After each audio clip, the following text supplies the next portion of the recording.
Servus, Glück auf und herzlich willkommen zu einer weiteren Ausgabe des FC Bayern Taktikfuchs. Leute, diesmal zum zweiten Champions League Spiel bei Paphos FC aus Zypern. Und bevor ich da ein bisschen meine Einschätzung zu sage und wir uns meine Aufstellung anschauen, wie immer der Hinweis: hypen, liken, kommentieren, abonnieren. Wenn ihr das tut, vielen lieben Dank dafür. Damit unterstützt ihr einfach das, was ich hier so tue. Joa, zum Gegner selber, I don't know.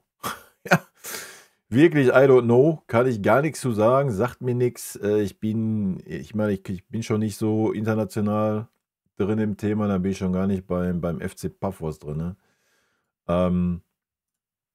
Ich guck mal gerade, was das erste Spiel von denen war. Auch das habe ich gerade so 0:0 gegen Piräus. Okay, auswärts ist das ja gut. Aber Griechen gegen Zypern, ja. I don't know. Mein Tipp ist 3:0 für uns. Standardtipp, also 0:3. Ja, ich denke, wir haben einen kleinen Lauf, wir haben eine gewisse Qualität, die müssen wir auf den Platz bringen und ja, dann ist der Gegner in Anführungsstrichen zweitrangig. Es wird interessant werden. Erstens, weil wahrscheinlich eine heißblutige Stimmung da sein wird, kann ich mir zumindest vorstellen im Stadion. Zum anderen, wir uns auswärts auf jeden Fall schwerer tun. Das haben die bisherigen Spiele gezeigt. Und letztes Jahr in der Champions League waren wir auswärts auch nicht so da. Von daher wird es interessant sein. Kann halt auch wieder so ein, ich meine, Augsburg hat es gezeigt mit 2:3, Wien Wiesbaden hat es gezeigt mit 2:3. Kann halt auch wieder so in die Richtung gehen, wobei ich schon den Eindruck hatte, dass wir nochmal ein bisschen stabiler geworden sind, die letzten Spiele. Und vielleicht haben wir ja das Glück und es darf ein Tom Bischoff nochmal auflaufen in der Mitte und bringt nochmal eine ähnliche Leistung. Wer weiß. Ja, das ist, was ich zum Gegner sagen kann. Wie gesagt, ich erwarte einen Sieg, Punkt. Ja, wenn wir unter die ersten 8 wollen, ja. Ey, voller Respekt vor dem Gegner, aber eine Mannschaft aus Zypern musst du einfach schlagen, Punkt. Ja, da braucht man über nichts diskutieren. Und das ist, was man zu erwarten kann. Und ja, es wird interessant sein, weil wir ja schon mal so das eine oder andere Mal ein bisschen Motivationsprobleme haben vielleicht. Ja. Und wie gesagt, auswärts tun wir uns auch teilweise schwer. Von daher bin ich gespannt. Aber ist ja auch schön, so ist es halt auch nicht auf dem Papier so eine ganz langweilige Nummer. Sollte natürlich nie einen Gegner unterschätzen. Und wie gesagt, für die ist das eins ihrer Highlights in dieser Saison, ja. Und die werden wahrscheinlich Vollgas geben, 110%, sehr wahrscheinlich. Ich weiß jetzt nicht, wie groß das Stadion ist, sonst was. I don't know, wir werden es sehen. Und damit würde ich sagen, gehen wir mal rein in den Bums. Viele stellt sich ja mal wieder von alleine auf im Tor. Ja, Manuel Neuer, sonst ist nur noch Ulle da. Urbich ist angeschlagen, sonst haben wir noch einen Klarnack. Ja, also ich gehe davon aus, dass ein Neuer im Tor steht. Oder ich würde ihn aufstellen und ansonsten ist der Ulle da. Wir können es vorne direkt klar machen. Da brauchen wir auch gar nicht rumreden. Ich bin gespannt, ob ein Kompanie vielleicht da anders agieren wird. Könnte ich mir schon vorstellen, weil der eine oder andere Spieler ja schon sehr lange gespielt hat wie ein Diaz. Vielleicht kriegt ein Diaz mal eine Pause, vielleicht kriegt ein Olisse mal eine Pause. Ich würde vom Start weg auf jeden Fall so anfangen mit den Vieren. Ja, das wäre meine Startposi, erste Halbzeit Vollgas. Danach kannst du anfangen, Lennart Karl reinzubringen, danach kannst du anfangen, Jackson reinzubringen. Und Jackson hat jetzt aber auch nicht irgendwie, genauso wie Lennart Karl, muss man fairerweise sagen, keiner von den beiden hat jetzt irgendwelche Anstalten gemacht in seinen letzten Einsätzen, dass er sich verdient hätte, in der Startelf zu stehen. So, das muss man halt auch mal sagen. Ja. Da ist eine Menge Luft nach oben. Bedeutet natürlich nicht, dass sie nicht weiter ihre Chancen bekommen und da bin ich ein großer Freund von. Aber deswegen würde ich mit den Vieren anfangen. Ich meine, Gnabry spielt eh nie länger wie 60 Minuten. Ne? Da scheint es anscheinend ja nicht für mehr zu reichen oder man ist da ein bisschen vorsichtiger, weil sehr verletzungsanfällig die letzten Jahre. Ja, von daher denke ich, ist da genug Raum und Platz. Ich denke auch, ein Harry Kane wird wahrscheinlich eine Pause mal ganz gut tun. Von daher sollte es ja auch nicht das Problem sein, zu sagen, ich bringe Lennart Kahle und Jackson in der 60. Minute oder zur Halbzeit, je nach Ergebnis, schon rein und nehme Gnabry und Kane raus. Ja, das wäre so mein Ansatz.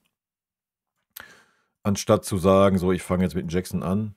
Ja, es sei denn natürlich, keine Ahnung, einer von den Spielern ist angeschlagen im Training, konnte nicht richtig mittrainieren oder sowas. Das weiß ich natürlich nicht, weil ich nicht der Trainer des FC Bayern bin.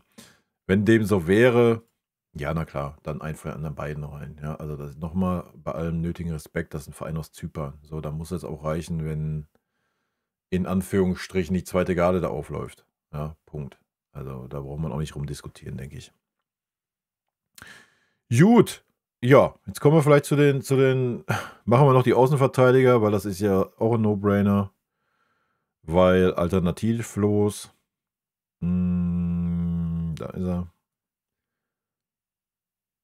Ja, wir haben natürlich einen Guerrero, den wir hier eintragen können, aber wir haben es ja schon gesehen. Guerrero war jetzt eher eine Option für die Zehnerposition als wie für die Linksverteidiger oder Rechtsverteidigerposition. Da sollte er sich vielleicht auch mal Gedanken machen, aber anderes Thema. Ja, von daher Conny Leimer links, Boe rechts. Und jetzt kommen wir zu den Positionen, wo es vielleicht ein bisschen interessanter ist. Innenverteidigung, Opa und Tah haben mir sehr, sehr gut gefallen. Ich würde auf den Opa verzichten.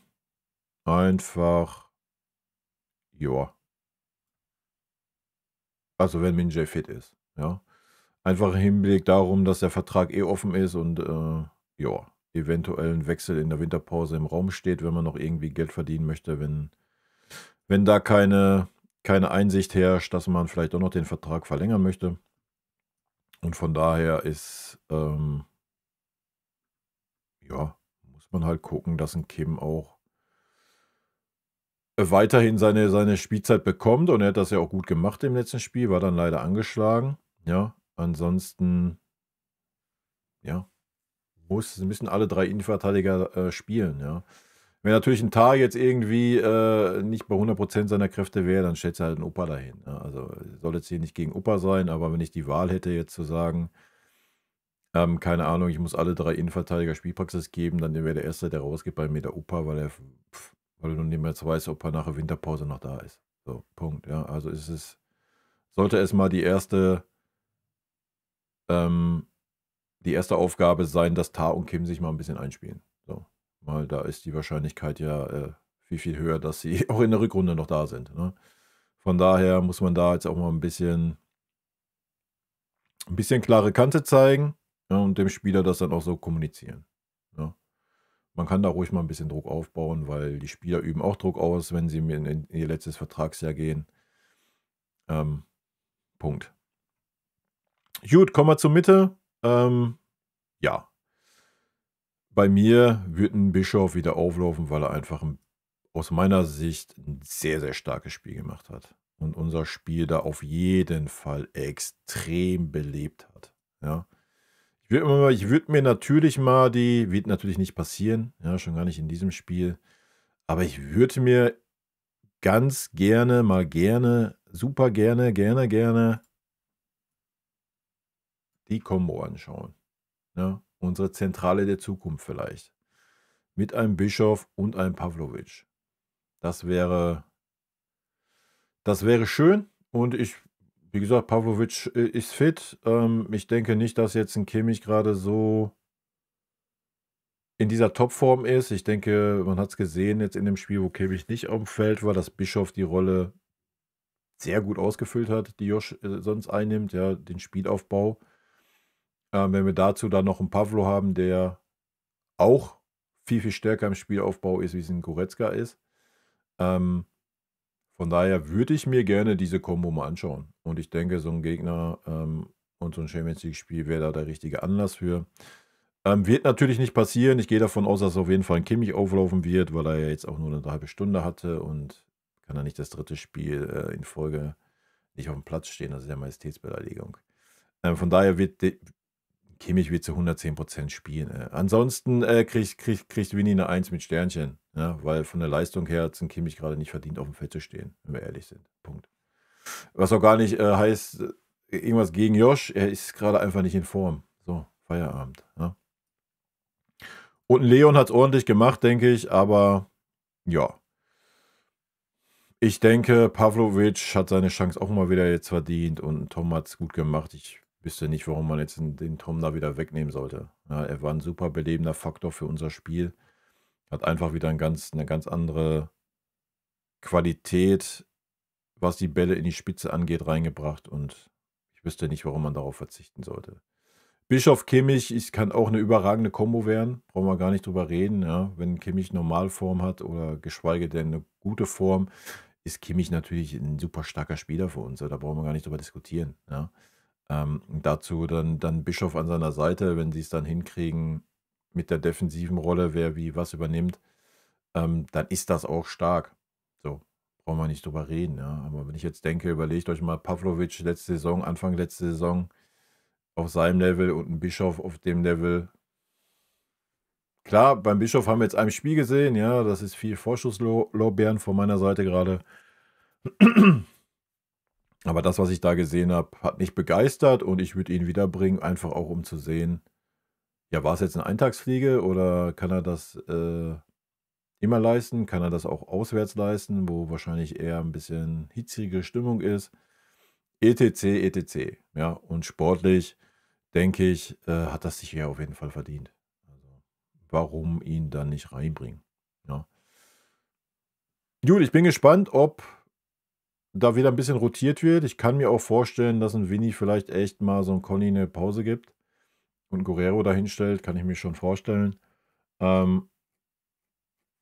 kann hier links gerne noch einen Winston Mike eintragen. Ich weiß nicht, ob Lennart Karl gerade eine Option ist, nachdem er in der Regionalliga dann noch gespielt hat und da auch nicht wirklich überzeugt hat. Weiß ich nicht, ob Vinny ihn da gerade von Anfang an reinwerfen würde. Ich bin gespannt auf die Aufstellung, sage ich mal so. Ja. Wenn er seiner Linie treu bleibt, wird auf jeden Fall ein Kim kommen, entweder für Tar oder für Opa, was ich auch begrüßen würde. Sehr wahrscheinlich wird wieder Kimmich Pavlo auflaufen. Und vorne schwer zu sagen. Ich kann mir auch vorstellen, dass er einen Jackson nochmal eine Chance gibt von Anfang an. Und vielleicht einen Diaz draußen lässt und Gnabry nach links stellt. Kann ich mir auch sehr gut vorstellen, dass so die Aufstellung sein wird. Ich würde so anfangen und erstmal für klare Verhältnisse sorgen. Wie ich schon sagte, gerade aus der Prämisse raus, dass wir uns auswärts ein bisschen schwerer tun. Und letzte Saison arge Probleme hatten in der Champions League auswärts. Und da würde ich Safety First gehen. Aber, ich habe es ja gerade schon gesagt, ich würde auch relativ früh wechseln. Ja? Weil wir haben natürlich dann nochmal ein Spiel, wenn mich nicht alles täuscht, haben wir doch dann noch Frankfurt, ne? Frankfurt ist vor der Länderspielpause. Frankfurt, ja, I don't know, kann man gerade schwer einschätzen, könnte wieder so ein 3-3, 4-4 werden, wenn man das Spiel gegen Gladbach gesehen hat, vorne Hui, hinten Fui oder was.